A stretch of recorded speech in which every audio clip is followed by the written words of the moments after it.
விதைகள் இயக்கம் இது மண்ணிற்கு மக்களுக்குமான விதைகளின் குரல். இன்றைக்கு தமிழ்நாடு அரசியல் களத்துல குறிப்பா திராவிட முன்னேற்ற கழக கூட்டணிகள்ல பல மாற்றங்கள் நடந்திருக்கிறது, பல சமரசங்கள் நடந்திருக்கிறது, பல தியாகங்கள் நடந்திருக்கிறது. அதை பற்றி தான் இந்த காணொலியில விரிவாக நாம் இன்னைக்கு பார்க்க போகிறோம். எதற்காக வேல்முருகன் அவர்கள் நான் போட்டியிட போவதில்லை என்று அறிவித்தார், அதனுடைய பின்னணி என்ன? மார்க்சிஸ்ட் கம்யூனிஸ்ட் கட்சி எங்களுக்கு 6 இடத்திற்கு ஒரு இடம் குறைந்தால் கூட நாங்கள் வரமாட்டோம் கூட்டணிக்குன்னு சொல்லிக்கிட்டு இருந்த மார்க்சிஸ்ட் கம்யூனிஸ்ட் கட்சி எப்படி கன்வின்ஸ் ஆனாங்க? மக்கள் நீதி மையத்தினுடைய தலைவராக இருக்கக்கூடிய கமலஹாசன் நாங்கள் தேர்தலில் போட்டியிடவில்லை, நாங்கள் தியாகம் பண்ணுகிறோம்னு அவர் ஏன் தியாகம் பண்ணாரு? தோழர் திருமாவளவன் எதற்காக அவருக்கு வாழ்த்து சொன்னாரு? தேமுதிக பிரேமலதா விஜயகாந்துக்கு எப்படி அவங்களுடைய தேமுதிக கட்சிக்கு எப்படி 10 சீட்டுகள் கிடைக்கப்பட்டது? இதனுடைய பின்னணிகள் என்ன என்பதை பற்றி விரிவாக அலசி ஆராய போகிறோம். இதுவரைக்கும் நம்முடைய யூடியூப் சேனலை நீங்க சப்ஸ்கிரைப் பண்ணாம இருந்திருந்தா மறக்காம சப்ஸ்கிரைப் பண்ணுங்க. அப்படியே பக்கத்துல இருக்க அந்த பெல் சிம்பலை கிளிக் பண்ணிட்டீங்கன்னா நாம போடக்கூடிய வீடியோக்கள் உடனடியாக உங்களை வந்து சேரும்.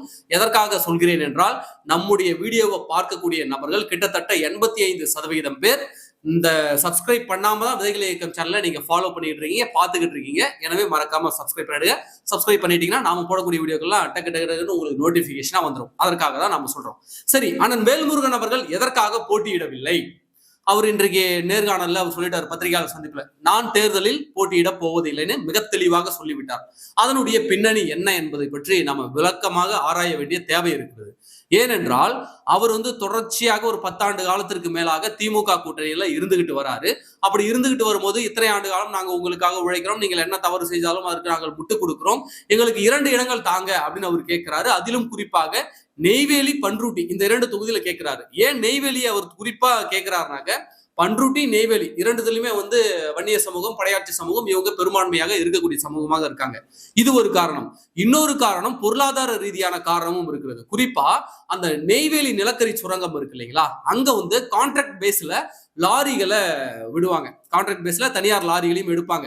அதாவது உள்ள இருக்கக்கூடிய அந்த கனிமங்களை வாரிட்டு போறது, சாம்பல்களை வாரிட்டு போய் அப்புறப்படுத்துறது, இது போல கான்ட்ராக்ட் பேசிஸ்ல அந்த வெளியில இருந்து டிரான்ஸ்போர்ட்டுக்காக அந்த சுரங்க கம்பெனி என்ன பண்ணுவாங்க, என்எல்சி நிர்வாகம் வெளியில இருந்தும் ஆட்கள் எடுப்பாங்க, கான்ட்ராக்ட் ஆள் எடுப்பாங்க. அப்புறம் ஆட்களை வேலைக்கு சேர்த்து விடுறது, ஷிஃப்ட் மாத்துறது, அப்புறம் நிலம் எடுப்பு, அது என்எல்சி சுரங்கம் நிலம் எடுக்கும்ல, அப்படி நிலம் எடுப்பது, இது போன்ற பல வேலைகள் வாய்ப்புகள் அங்க நிறைய இருக்கிறது. இதுல டெண்டர்ல கமிஷன், ஏகப்பட்ட கமிஷன்ஸும் இருக்கு. அதனாலதான் அண்ணன் வேல்முருகன் அவர்கள் நெய்வேலியை விடாப்பிடியா கேட்கிறாரு. ஆனா திமுக அரசு, இவங்க தான் தெரியுமே, காத்துல இருந்தே பணத்தை சுரண்ட ஆட்களாச்சே, இவங்க எப்படி தன்னுடைய கண்ணுக்கு முன்னாடி வருமானம் வரக்கூடிய தொகுதியை எப்படி இவங்க விட்டு கொடுப்பாங்க?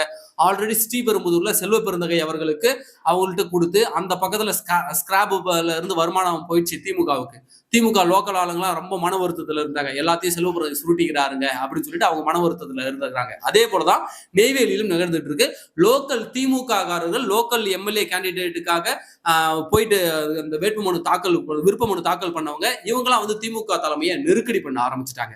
இதை கொடுக்காதீங்க, இந்த தடவை திமுகவே நிக்கட்டும், திமுக சின்னத்திலே நாங்க நிற்போம், கூட்டணி தொகுதிகளை யாருக்கும் கொடுக்காதீங்க அப்படின்னு சொல்லிட்டு அவர்கள் கொடுத்த நெருக்கடியும் ஒரு காரணம். அப்போ இவர் கேட்ட 2 சீட்டும் கொடுக்கல. 2 சீட்டு தரேன், அப்படியே தந்தா கூட நீங்க எதுல போட்டியிடணும், உதயசூரியன் சின்னத்துல தான் போட்டியிடணும் அப்படின்னு சொல்லிட்டு வேல்முருகனுக்கு ஒரு நெருக்கடியை கொடுக்குது இந்த திமுக. உடனே இவர் என்ன பண்றாருனாக்க, பொறுத்திருந்து பாக்குறாரு, பத்திரிகையாளர் சந்திப்பு நடத்துறாரு, பல தரப்பு கோரிக்கைகளையும் எழுப்புறாரு. அப்படி இருந்தும் கூட திமுக அசைஞ்சு கொடுக்கல. அப்ப வேல்முருகன் அவர்கள் என்ன பண்றாங்கனாக்க, இவ்வளவு நாள் உங்களுக்கு முட்டு கொடுத்தோம், போன தடவை நான் உதயசூரியன் சின்னத்தில் தான் நின்னேன், அதுவும் நான் ஒரு கட்சி தலைவர், நான் ஒரு கட்சியை வச்சு நடத்திக்கிட்டு இருக்கேன், ஒரு கட்சி தலைவரே வேற ஒரு சின்னத்துல போய் நின்னாங்கனாக்க என்ன அர்த்தம்? அந்த கட்சியினுடைய உறுப்பினராக ஆகிட்டாங்கன்னு அர்த்தம். அப்ப நான் கட்சி நடத்திய பயன் இல்லையே, என்னுடைய கட்சியினுடைய அங்கீகாரமே போயிடுமே, என்னுடைய கட்சியினுடைய அந்த தனித்துவமே போயிடுமோன்னு சொல்லிட்டு தான் அண்ணன் வேல்முருகன் அவர்கள் என்ன பண்றாருனாக்க, இல்ல நான் கூட்டணிக்கு வரலங்க அப்படின்னு விலகிட்டாரு. உடனே எல்லாரும், நாம உட்பட எல்லாரும் என்ன நினைச்சோம், அதிமுக அவரை கூட்டணிக்கு பேச்சுவார்த்தைக்கு அழைப்பாங்க அப்படின்னு நாம நினைச்சோம். அது மட்டும் இல்லாம இவர் வேற எங்கேயாவது கூட்டணிக்கு போவாரு அல்லது தனித்து போட்டியிடுவார், 234 தொகுதியிலும் தனித்து போட்டியிடுவார் அப்படி கூட நாமலாம் நினைச்சோம். ஆனா நான் வேல்முருகன் அவர்கள் தனித்து போட்டியிடுவ போறேன் அப்படின்னு சொல்லிட்டு, ஆனா இன்னைக்கு தேர்தலை நான் போட்டியிட போவதில்லை, தேர்தலை அதாவது தமிழக வாழ்வுரிமை கட்சி புறக்கணிக்கிறது அப்படின்ற ஒரு ஸ்டேட்மெண்ட்டை கொடுத்திருக்காரு. ஏன் அந்த ஸ்டேட்மெண்ட்டை கொடுத்திருக்காருனாக்க, வன்னிய சமூக வாக்குகளை தன்னால பிரிஞ்சு கெட்டு போயிடுச்சுன்னு வரக்கூடாது, நான் பிரிக்காமலே இப்ப அண்ணன் வேல்முருகன் அவர்கள் ஒருவேளை போட்டியிட்டார் என்றால் அவர் வாங்கக்கூடிய பெரும்பான்மையான வாக்குகள் எதுவாக இருக்கும்னாக்க வன்னிய சமூக வாக்குகளாக இருக்கும்.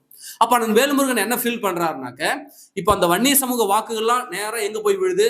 அதிமுக கூட்டணிக்கு போய் விழுது. ஏன்னா பாமக அங்கதான் இருக்கு. அது மட்டும் இல்லாம 10.5% இடஒதுக்கீடு கொடுத்ததால வன்னியர் சமூகத்தினர் இயல்பாகவே எடப்பாடி பழனிசாமியின் மீது கொஞ்சம் பற்று வைத்திருக்கிறாங்க. அவருக்கு நன்றி கடனை செலுத்தக்கூடிய இடத்துல இருக்கிறாங்க. அப்படி இருக்கும்போது அண்ணன் வேல்முருகன் அவர்கள் ஒருவேளை தனித்து போட்டியிட்டால் அது வன்னிய சமூக வாக்குகளை பிரிக்கிற மாதிரி இருக்கும். அப்போ நமக்கு சீட்டு கொடுக்காம நம்ம வெளியே துரத்துன திமுகவை நம்ம பழி வாங்கணும்னா என்ன பண்ணணும்? ஒண்ணு தேர்தலில் போட்டியிடாம இருக்கணும், அல்லது யாருக்காவது ஆதரவு தரணும். தனிச்சு போட்டினா அது யாரு வாக்க பிரிக்கும்? வன்னிய சமூக வாக்க பிரிக்கும். அப்ப அது யாரை தோற்கடிக்கும்? அதிமுக கூட்டணி தோற்கடிக்கக்கூடிய வாய்ப்பை உருவாக்கிடும். அதனால நான் திமுகவை பழி வாங்கணும்னா ஒண்ணு கூட்டணியில இருக்கணும், இல்ல நான் தேர்தலே போட்டியிடாம போயிடும். அந்த ஸ்ட்ராட்டஜி தான் அண்ணன் வேல்முருகன் எடுத்திருக்காரு. அந்த பக்கம் பாஜக இருக்குங்க, அது ஒரு மதவாத சக்திங்க, அதனால நான் கூட்டணிக்கு போக மாட்டேங்க அப்படின்னு அண்ணன் வேல்முருகன் அவர்கள் சொல்கிறார்.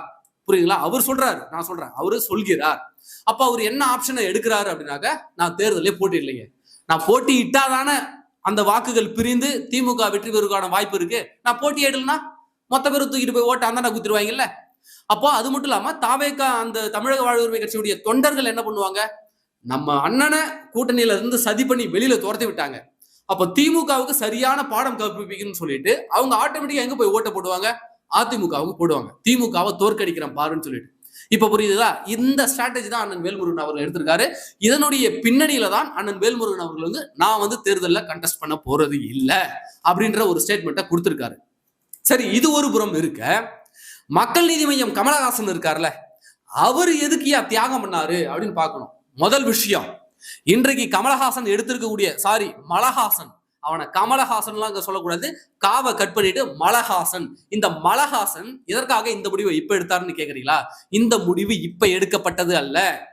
புரியுதுங்களா? இன்னைக்கு மக்கள் நீதி மையம் தேர்தலில் போட்டியிடாது அப்படின்னு சொல்லிட்டு மலஹாசன் எடுத்த இந்த முடிவு என்பது இப்பொழுது எடுக்கப்பட்ட முடிவு கிடையாது. போன மாநிலங்களவை தேர்தல் நடந்துச்சுல்ல, எம்பி சீட் வாங்கினார் இல்ல மலஹாசன், அப்பவே எடுக்கப்பட்ட முடிவு, அப்பவே டிசைட் பண்ணிட்டாங்க. மக்கள் நீதி மையத்துக்கு உங்களுக்கு மாநிலங்களவை உறுப்பினர் பதவி தரோம், அவ்வளவுதான். 2026 தேர்தலில் இடம்லாம் கேட்காதீங்க அன்னைக்கே சொல்லிட்டாங்க. ஆனா இதை வெளியில சொல்லிட முடியாதுல்ல.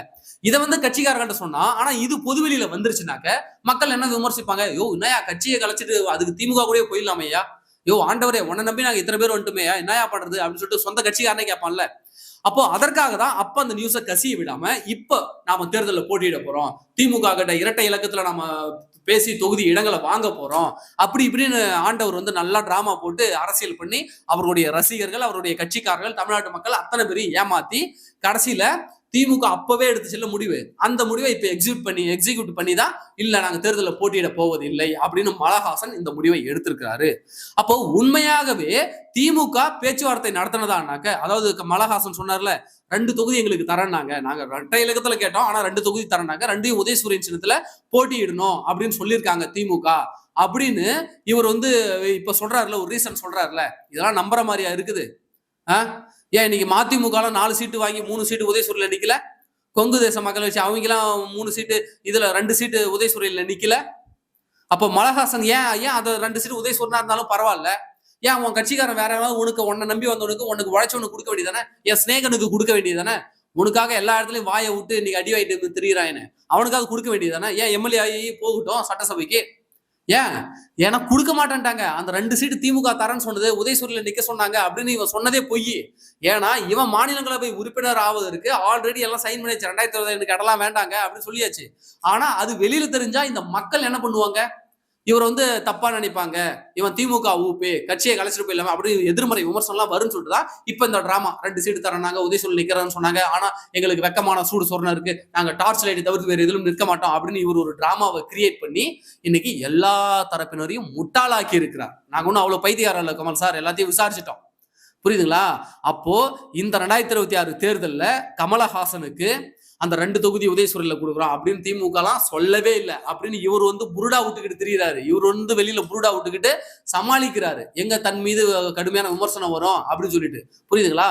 இதுதான் கமல் இந்த காரணத்தை எடுக்கக்கூடிய ஒரு காரணம். அது மட்டும் இல்லாம இதுக்கு உடனடியாக விசிக தலைவர் திருமாவளவன் நெருக்கடியின் போது எங்கே என் பங்கு அப்படின்னு கேள்வி கேட்பது நாகரிகம் அல்ல அப்படின்னு சொல்லிட்டு நீங்கள் எடுத்த முடிவு மிகச் சரியானது, உங்கள் தியாகம் உங்களை உயர்த்தும் அப்படின்னு சொல்லிட்டு திருமா அவர்கள் வாழ்த்து சொல்லி இருக்கிறார். புரியுதுங்களா? வாழ்த்து சொல்லியிருக்காரு யாருக்கு? மலஹாசனுக்கு. இது எப்ப நடக்குதுன்னு பார்க்கணும். இந்த சுச்சுவேஷன் எப்ப நடக்குது, எந்த டைமிங்க்கு நடக்குதுன்னு பார்க்கணும். இதுல ரெண்டு விஷயம் இருக்கு. இந்த மலஹாசன் நாங்க வந்து தேர்தலில் போட்டியிடவில்லை அப்படின்னு சொன்ன உடனே தேமுதிகவுக்கு 10 இடங்கள் தூக்கி கொடுக்குது. எப்படி திமுக மலஹாசன் என்ன சொன்னாரு, நான் போட்டியிடவில்லை அப்படின்னு சொன்ன உடனே தேமுதிகவுக்கு 10 இடங்களை தூக்கி கொடுக்குது திமுக. அப்போ இவனுக்கு கொடுக்கதாக வேண்டியதாக இருந்த அந்த இடத்தை தூக்கி அந்தாண்ட கொடுத்துருக்காங்க. இவரு சொன்ன அறிக்கை விட்ட அடுத்த கணமே இந்தாண்ட தேமுதிக கூட கையெழுத்து போடுறாங்க. இது ஒரு டைமிங். இன்னொரு டைமிங், விசிகெல்லாம் செம்ம காண்டுல இருக்காங்க, செம்ம கடுப்புல இருக்காங்க விசிக தொண்டர்கள். யோ மலஹாசா, இந்த முடிவை எங்க கூட கூட்டணி பேச்சுவார்த்தை நடத்துவதற்கு முன்னாடியே நீ எடுத்திருந்தா, உன்னை காரணம் காட்டி ஒண்ணு கொடுக்க வேண்டிய சீட்டை எங்களுக்கு தாங்கியா நாங்க கேட்டு சேர்த்து இன்னும் 2 சீட்டு வாங்கியிருப்போம்ல, எதுக்கே அந்த டிராமாவை போடுற அப்படின்னு சொல்லிட்டு விசிகாவினர் ஒரு பக்கம் செம்ம கடுப்புல செம்ம காண்டுல இருக்காங்க. இன்றைக்கு சமூக வலைதளங்கள்ல போட்டு விசிகாவினர் விமர்சிச்சுட்டு இருக்காங்க. அப்போ கூட்டணி கட்சிக்கெல்லாம் தரணும், கூட்டணி கட்சிக்கெல்லாம் தரணும்னு சொல்லி எப்படி புதுசா கட்சி வந்திருக்குங்க, எல்லாத்துக்கும் தரணும்னு சொல்லி திமுக எல்லாரையும் ஏமாத்தி எல்லார் தலையிலையும் மிளகா அரைச்சு இன்றைக்கு கமலஹாசனுக்கு 0 கொடுத்து இன்றைக்கு திமுக எங்க அந்த சீட்டையும் லவட்டிக்குச்சு. இப்போ அவங்க போட்டியிட போறாங்க. இப்போ எக்ஸ்ட்ரா கட்சிகள் நிறைய சேர்ந்துருக்குன்னு சொல்லி தானே இவங்களுக்கு எல்லாம் தொகுதியை குறைச்சாங்க. அதனாலதானே கூட்டணி கட்சி தலைவர்கள்லாம் தங்களுடைய தொகுதியை குறைச்சிக்கிட்டாங்க. இப்ப மலஹாசன் வேளான்னு சொல்லிட்டார்ல, அப்ப அவரு கொடுக்க வேண்டியதாக ஒரு 3 இடமோ 4 இடமோ அதை கூட்டணி கட்சி மக்களுக்கு பகிர்ந்து கொடுக்கலாம்ல. அப்ப எவ்வளவு நேக்கா இவனுங்க கூட்டணி கட்சி ஏமாத்திருக்காருங்க பாருங்க இந்த திமுக திருட்டு பயலுங்க. இதை புரிஞ்சுக்கணும் இந்த தமிழ்நாடு மக்கள். அது மட்டும் இல்லாம ரொம்ப சிம்பிளுங்க, கமலஹாசன் கடைசியா போட்டியிட்டு அவருடைய மக்கள் நீதி மையம் வாங்கின ஓட் பேங்க் எவ்வளவு தெரியுமா? கிட்டத்தட்ட 3%. ஆனா தேமுதிகவுடைய வாக்கு வங்கி கடைசியா அவங்க போட்டிட்டு சட்டமன்றத்தில் வாங்குற வாக்கு வங்கி எவ்வளவு தெரியுமா? 0.40, 0.5% கம்மி. அப்ப அவங்களுக்கு ஒரு மாநிலங்களவை சீட்டு, அவங்களுக்கு வந்து 10 சட்டமன்ற சீட்டு, ஆனா 3% வாங்கின மக்கள் நீதி மையத்துக்கு 0 அப்படின்னா திமுகவினுடைய அந்த பாசத்தை நீங்க புரிஞ்சுங்க. எப்படி திமுகவினுடைய அந்த பாசத்தை நீங்க புரிஞ்சுக்கங்க. புரியுதுங்களா? இதுதான் மலஹாசனுக்கு பின்னாடி நடந்த ஒரு மிகப்பெரிய ஒரு சம்பவம். இதுதான் அவருக்கு நடந்த பின்னணி. புரியுதுங்களா? இது ஒரு புறம் இருக்க, மார்க்சிஸ்ட் கம்யூனிஸ்ட் கட்சியினுடைய சண்முகம் இருக்காரு இல்லைங்களா, அவர் என்ன சொன்னாரு, போன தடவை 6 கொடுத்தீங்க, 6க்கு கீழே 1 குறைஞ்சாலும் நாங்க அந்த கூட்டணியில் இருக்க மாட்டோம் அப்படின்னு சொன்னார்ல. சரி, அவரு எப்படி கன்வின்ஸ் ஆனாரு? ஏன்னா இந்திய கம்யூனிஸ்ட் கட்சி அவங்க கன்வின்ஸ் ஆகி 5 இடங்களை அவங்க வாங்கிட்டு வந்துட்டாங்க. ஆனா கடைசி வரைக்கும் போராடி சண்டை போட்டது யாருன்னா மார்க்சிஸ்ட் கம்யூனிஸ்ட் கட்சி தான். சரி, அவங்க ஏன் இந்த முடிவை திடீர் முடிவை எடுத்தாங்க அப்படின்னு அதனுடைய பின்னணியை பார்க்கும்போது, இவர்கள் இந்த முடிவை எடுப்பதற்கு ஒரு 4 நாட்களுக்கு முன்னாடி நம்ம சைக்கோ இருக்கார்ல, அதாவது இந்த விளங்காத பையன், அவன் எங்க காலை வச்சாலும் அந்த இடம் விளங்கினதாக சரித்திரமே கிடையாது. அப்பேற்பட்ட அந்த சைக்கோ என்ன பண்ணாருனாக்க, மார்க்சிஸ்ட் கம்யூனிஸ்ட் கட்சியினுடைய தேசிய செயலாளருடைய திரு பேபி அவர்களை போய் சந்திக்கிறார். சந்திச்சு, சார் இந்த சண்முக பைய பேச்செல்லாம் கேட்காதீங்க, இவன் பேச்சை கேட்டீங்கன்னா இருக்கிறதையும் விட்டுட்டு நீங்க நடுத்தருவுல தான் நிக்கணும், இவன் ஸ்டாலின் கொடுக்குற இடத்த வாங்கிக்கிங்க, அடுத்த தேர்தல் நம்ம பார்த்துக்கலாம்னு சொல்லிட்டு அவர்கிட்ட போய் கன்வின்ஸ் பண்ணது வைகோ, சாரி அந்த சைக்கோ. அந்த சைக்கோவை அனுப்பி வைத்தது மு.க. ஸ்டாலின். அப்போ இங்க இருக்கக்கூடிய மார்க்சிஸ்ட் கம்யூனிஸ்ட் கட்சியினுடைய மாநில தலைமைகளிடம் பேசாமல் தேசிய தலைவர் ஒருவரிடம் இந்த தூதுவனாக, அதாவது புரோக்கர் பயலாக இந்த சைக்கோவை அனுப்பி வைத்து கணக்கச்சிதமாக மார்க்சிஸ்ட் கம்யூனிஸ்ட் கட்சியிடம் ஒரு தொகுதியை திருடி இருக்கிறது இந்த திமுக. திருடி விட்டு அவர்களுக்கு 5 இடங்களை கொடுத்து திரும்ப உட்கார வச்சிருக்காங்க. இதுதான் இந்த மார்க்சிஸ்ட் கம்யூனிஸ்ட் கட்சி இந்த 5 இடங்களுக்கு ஒப்புக்கொண்ட பின்னணி. சரி, இந்த பக்கம் தேமுதிகவுக்கு எதுக்கியா 10 சீட்டு கொடுத்தாங்க, எதுக்கியா ஒரு மாநிலங்களவை இடங்கள் கொடுத்தாங்க? அதனுடைய பின்னணி என்ன அப்படின்னு பாத்தீங்கன்னாக்க, அதனுடைய பின்னணி 2 பின்னணிகள் இருக்கு. ஒன்று, வன்னிய சமூக வாக்குகளை கவர்வதற்கு. என்னடா இவன் சம்மந்தமே இல்லாம தேமுதிகவுக்கும் வன்னியர் சமூகத்தையும் கொண்டு போய் கனெக்ட் பண்றானே அப்படின்னு நீங்க நினைக்கலாம். இதனுடைய மைக்ரோ அரசியல்னு ஒன்று இருக்குல்ல. ஏன்னா இந்த பக்கம் வன்னிய சமூக மக்கள் எப்படி திமுக கூட்டணிக்கு ஓட்டு போட போவதில்லை. அதுக்கு 2 காரணம். ஒன்னு, பாமக அதிமுக கூட்டணியில இருக்கு, இன்னொன்னு விசிக திமுக கூட்டணியில இருக்கு. அதனால வன்னியர் சமூகம் திமுகவுக்கு வாக்களிக்க போவது கிடையாது. அப்போ அந்த பாமகவால் ஏற்படக்கூடிய அந்த வெற்றிடத்தை நிரப்புவதற்குத்தான் அண்ணன் வேல்முருகன் அவர்களை திமுக வச்சுக்கிட்டு இருந்தது. ஓகேங்களா? அப்படி வச்சுக்கிட்டு இருக்கும் போது இவரையும் வெளியில அனுப்பியாச்சு. அப்போ அந்த வன்னியர் சமூகத்திற்கான அரசியலே திமுகவில் இல்லாம போயிடுச்சு. அப்ப என்ன பண்றாங்க அப்படின்னாக்க, தேமுதிகவை இழுக்கிறாங்க. ஏன் தேமுதிகவை இழுக்கிறாங்க அப்படின்னு பாத்தீங்கன்னா, கேப்டன் விஜயகாந்த் அவர்கள் இருக்கும்போது அவருக்கு வந்து வன்னிய சமூக மக்களின் மத்தியில ஒரு நல்ல ஒரு ஆதரவு இருந்துச்சுன்னு சொல்லலாம். அதற்கு உதாரணம் தான் விருதாச்சலத்துல முதல்ல அவர் சட்டமன்ற உறுப்பினரானது. விருதாச்சலம் தொகுதியானது பெரும்பான்மையான வன்னிய சமூகம் மற்றும் பட்டியலின சமூகம் நிறைந்த ஒரு தொகுதி. அந்த தொகுதியில அவர் பாமகவை எதிர்த்து களமாடி அந்த இடத்துல போயிட்டு விஜயகாந்த் அவர்கள் ஜெயிக்கிறார். அதனாலதான் இன்றைக்கு வரைக்கும் பெரும்பாலும் தேமுதிக வட தமிழகத்திலே கான்சன்ட்ரேட் பண்ணுவாங்க. புரியுதுங்களா? வட தமிழகத்திலே கான்சன்ட்ரேட் பண்ணுவாங்க. அதன் ஒரு எதிரொலியா தான் ரிஷிவந்தியத்தில் நின்று 2011 எதிர்கட்சி தலைவரானார். அதிமுக கூட்டணியில் நின்று எதிர்கட்சி தலைவரானார் விஜயகாந்த் அவர்கள். ரிஷிவந்தியம் தொகுதியிலும் வன்னியர்கள் பெரும்பான்மை, பட்டியலின சமூகத்தினர் பெரும்பான்மை. இப்ப புரியுதுங்களா? அப்போ வன்னிய சமூகத்தின் மத்தியில தேமுதிகவுக்கு ஆதரவு இருக்கிறது அப்படின்னு சொல்லிட்டு திமுக நம்புது. ஆனா கள யதார்த்தம் என்னன்னாக்க, சமீபத்திய கருத்து கணிப்பின்படி திமுகவினுடைய உட்கட்சி நிர்வாகிகள் தருமபுரி கிருஷ்ணகிரியில இருக்காங்கல்ல, அவங்க கிட்ட எல்லாம் கேட்ட கருத்தின்படி தேமுதிகவுக்கு கிருஷ்ணகிரி தருமபுரி மாவட்டத்துல ஓட்டே கிடையாதுங்க. எதுக்குங்க அவங்களை கூட்டீங்கன்னு சொல்லிட்டு அவங்க இன்னைக்கு ரிப்போர்ட் எல்லாம் ஃபுல்லா அனுப்பியிருக்காங்க. இன்னைக்கு திமுக தலைமையை கேள்வி கேட்கிறாங்க. அப்போ திமுக இந்த இடத்துல தப்பு கணக்கு போட்டுச்சு. வன்னிய சமூக ஓட்டுகளை கவர் பண்ணுவதற்கு ஒருவேளை நம்ம விஜயகாந்தை கூப்பிடலாம் அப்படின்னு இவங்க தப்பு கணக்கு போட்டுட்டாங்க. அது மட்டும் இல்லாம 2011 அதிமுகவோட விஜயகாந்த் அவர்கள் கூட்டணி வச்சாங்க இல்லைங்களா? அப்போ 41 இடங்கள் வாங்கினாங்க. அதுல 29 இடங்கள் வெற்றி பெற்றாங்க. அதுல பெரும்பான்மை வட தமிழகத்துல தான் பெரும்பான்மையான இடங்களை வாங்கி தேமுதிக போட்டிடுது. அதற்கு காரணம் வன்னிய சமூக வாக்குகள் நமக்கு விழும் அப்படின்னு சொல்லிட்டு தான். புரியுதுங்களா? இதன் பின்னணியில தான் சரி இவங்க தான் யாருமே வரலையே, அப்போ இதை வச்சு நம்ம கொஞ்சம் டேலி பண்ணலாம்னு சொல்லிட்டு தான் தேமுதிகவை இழுத்தாங்க. ஆனால் அது தப்பு கணக்காக போய்விட்டது. இன்னொரு விஷயம் என்ன அப்படின்னாக்க, தெலுங்கு மொழி பேசக்கூடிய மக்களினுடைய வாக்குகளை அப்படியே அறுவடை பண்ணுவதற்கு இங்க பாருங்க, நாங்கெல்லாம் ஒண்ணு சேர்ந்துட்டோம், நாங்கெல்லாம் ஒரே கூட்டணியில இருக்கோம், நம்ம இனத்தவர்களுக்கு நீங்க வாக்களிங்க. அதாவது தமிழ்நாட்டுல தெலுங்கு மொழி பேசக்கூடியவர்கள் கிட்டத்தட்ட 50 லட்சம் பேரும் என்னமோ இருக்காங்க. மொத்தமா சேர்த்தா ஒரு 8% என்னமோ இருக்காங்க. அந்த 8% ஓட் பேங்கை கவர் பண்ணுவதற்கு திமுக இந்த லாபியை கையில் எடுத்திருக்கிறது. இதுதான் உண்மையும் கூட. அப்ப அந்த 8% மக்கள் மத்தியில என்ன ஆகும், தெலுங்கு மொழி பேசக்கூடிய சகோதரர்கள் மத்தியில என்ன ஆகும்னாக்க, இங்க பாருங்க, திமுக மு.க. ஸ்டாலின் ஆகிய நான் உங்க மொழி பேசக்கூடியவன், கே.என். நேரு உங்க மொழி பேசக்கூடியவன், சேகர் பாபு உங்க மொழி பேசக்கூடியவன், ஏவா வேலு உங்க மொழி பேசக்கூடியவன், மதிமுக சைகோ உங்க மொழி பேசக்கூடியவன், விஜயகாந்த் பிரேமலதா விஜயகாந்த் உங்க மொழி பேசக்கூடியவர், நாங்களாம் ஒண்ணு கூட்டிட்டோம் பாத்தீங்களா? அப்போ உங்க ஓட்டை எங்களுக்கு போடுங்க, 8% அப்படியே எங்களுக்கு வந்துடும் அப்படின்னு கணக்கு போட்டு தான் தேமுதிகவை உள்ள இழுத்தாங்க.